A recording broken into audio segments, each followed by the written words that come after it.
अब कुछ मैम खबरें भी निकल करके आई हैं, जल्दी जल्दी उनको भी डिस्कस कर लेते हैं। क्या वहां पर इसका जो असर है वो हम आगे आने वाले अपने पोर्टफोलियो पर देख पाएंगे?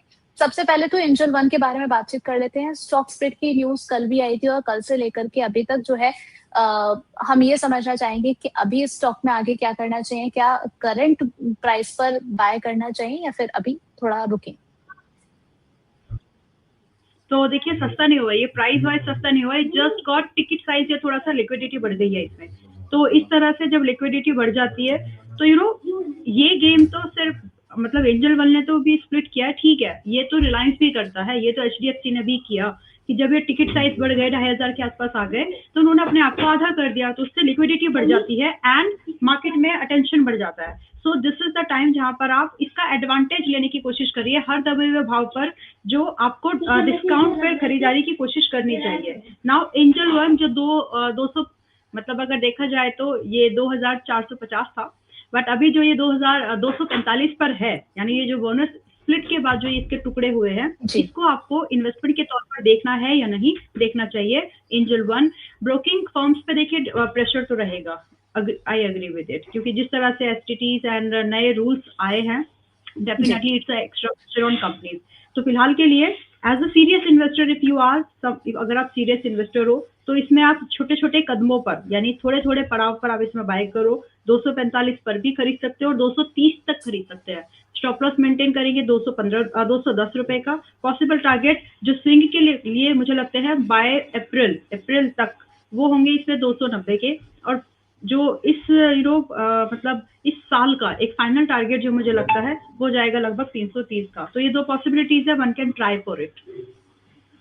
चलिए ठीक है, तो यहाँ पर जो है एंजल वन में आप इस टारगेट को देख करके चल सकते हैं, स्टॉप लॉस मेंटेन करके चलिएगा। नेक्स्ट काउंटर की बात कर लेते हैं। ट्रेंड में जो है लगातार ये अपना बिजनेस एक्सपेंशन पर फोकस करते हुए नजर आ रहे हैं। अब ऐसे में मैम करंट लेवल पर क्या होल्ड करके चलना है या फिर हम समझ सकते हैं कि इसके जो वैल्यूएशन है वो स्ट्रेच हो चुके हैं? नहीं, ट्रेंड ही बोल रहे हैं ना आप, और ट्रेंड अभी 3,850 के आसपास में है, बहुत ज्यादा गिरावट बची नहीं है। पोजीशन अगर आपकी लॉन्ग टर्म की है, लॉन्ग टर्म का मतलब कम से कम आज से 4 क्वार्टर की है, तो होल्ड करके रख जाइए। और एडिशन करने की आपके पास में क्षमता है फाइनेंशियली तो आप करो, लगभग 3700 के आसपास में, उससे पहले नहीं। बाकी रही टारगेट की तो यहाँ से आज से 1 साल के अंदर के मैं 2 टारगेट्स आपको दे सकती हूँ, जो मुझे लगता है कि ये कम से कम 4,400 का कैंडिडेट है, आ जाएगा। एंड उसके बाद ये आपको 5100 पर भी इसी साल ट्रेड होते हुए दिख जाएगा, इसी साल फाइनेंशियल ईयर में, इस साल कैलेंडर ईयर में दिख जाएगा। तो आप प्लानिंग उस हिसाब से रख सकते हैं। पोजीशन अगर आपकी है होल्ड करिए।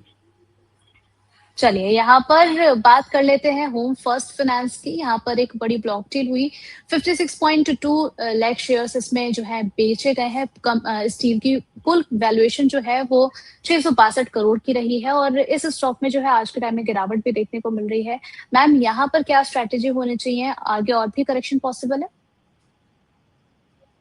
हाँ, थोड़ा सा और पॉसिबल है उर्वशी जी, और यहाँ पे लगभग आप 1120 की तैयारी में आप रह सकते हैं। 1170-80 की रेंज में आज है, तो जिसको भी प्लानिंग करनी है खरीदारी, एक डिप और मिलेगा लाइक 5 to 6% का, वहां पर खरीदारी करें और होल्ड करिएगा।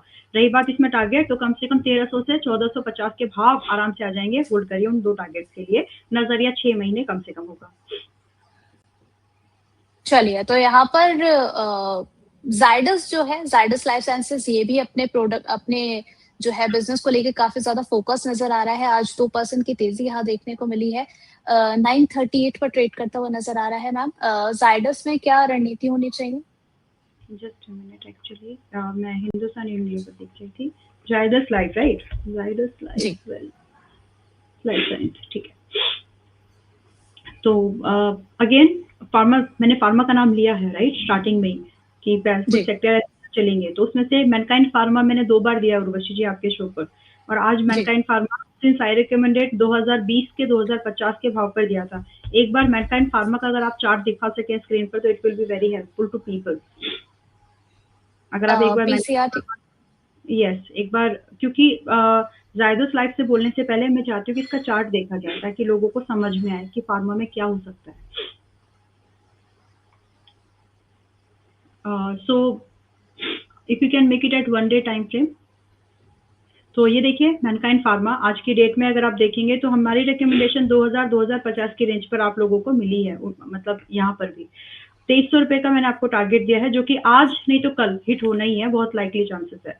सो there in pharmaceutical sector, in Nifty Pharma अगर आप देखोगे तो एक ब्रेकआउट बन रहा है, तो वहां पर आपको कुछ स्टॉक्स ऐसे दिखेंगे जहां पर आपको बॉटम बाइंग अपॉर्चुनिटी मिलेगी। इसी के चलते मैंने आपको मैनकाइंड फार्मा रिकमेंड किया था, नेटको फार्मा इसीलिए रिकमेंड किया था। अब आपको अगर एक मूवमेंट, अब आप देखिए कि लगभग इसमें 2050 से अभी तक 12% का मूवमेंट हो चुका है और अभी भी पहला टारगेट हिट नहीं हुआ है।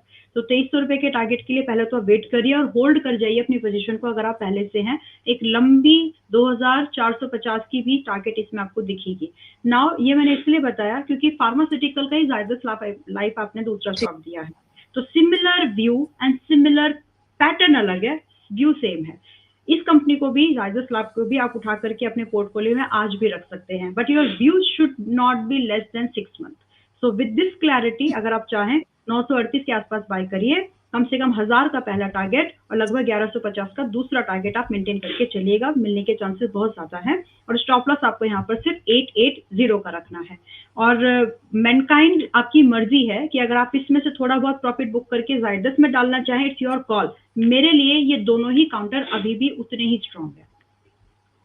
चलिए नेक्स्ट हम बात कर लेते हैं बंधन बैंक की। ये भी कल से लेके आज तक ट्रेंड में चलता हुआ नजर आया है। लगातार चौथे सेशन में यहाँ पर जो है तेजी देखने को मिली है। अगर आज भी हम बंधन बैंक को देखते हैं, अराउंड 2% की तेजी है, 186 पर ट्रेड करता हुआ नजर आ रहा है। मैम यहाँ पर आपकी सलाह क्या रहेगी? बंधन बैंक में जो है वो होल्ड तो कर सकते हैं, लेकिन फ्रेश लॉन्ग यहाँ से मैं नहीं रिकमेंड करती अभी, क्योंकि ये थोड़ा सा भी महंगा हो गया है मेरे लिए। फ्रेश बैंक के रेंज 170-175 होगी और अभी 185 है, तो I would like to buy at current price. मैं रिकमेंडेशन ये दूंगी कि आप थोड़ा सा बाइंग के लिए पेशेंस रखो, वेट करो, प्राइस थोड़ा सा हल्का होने दो। बाकी जो लोग हैं उनको डरने की जरूरत नहीं है। This is still a candidate of, वैसे 190 दिया था मेरे ख्याल से 190 हो गया इसका, कंग्रेचुलेशन जो लोग इस ट्रेड में हैं। बट 190 के अलावा भी मैंने एक दूसरा टारगेट पे दिया था 210 का, वो भी इसमें पॉसिबल है। सो जो है वो होल्ड करिए, जो नहीं है 170-75 पर आने की कोशिश फिर से कर सकते हैं, जिसमें कि वापस टारगेट जो होंगे 190 to 210 होंगे। और ये नजरिया अभी सिर्फ 6 महीने का ही अभी भी इंटैक्टेड है, वैसे उससे जल्दी हो गया पहला टारगेट, मतलब अगर देखा जाए तो 1 हफ्ता भी नहीं लगा। चलिए ठीक है। यहाँ पर अगर आज हम मार्केट को देखते हैं तो आज कई सारे ऐसे स्टॉक जो हैं जो कि फेमस भी हैं और गिरावट में भी आज देखने को मिल रहे हैं। कोल इंडिया के बारे में मैम अगर हम देखें तो यहाँ पर भी आज गिरावट देखने को मिल रही है, 1% की, 434 पर ट्रेड करता हुआ नजर आ रहा है। क्या इस गिरावट में क्या खरीदारी की जा सकती है? इस गिरावट में नॉट, अगर आपका नजरिया सिर्फ ट्रेड का है तो, या फिर अगर आपकी एक्सपेक्टेशन है कि आप 410 के नीचे का स्टॉप लॉस लगा करके इसमें एंट्री कर पाएंगे तो नहीं चलेगा काम इसमें। ये अभी 434 के पास में है, खरीदिए पहली बात, लेकिन स्टॉप लॉस 410 का होगा।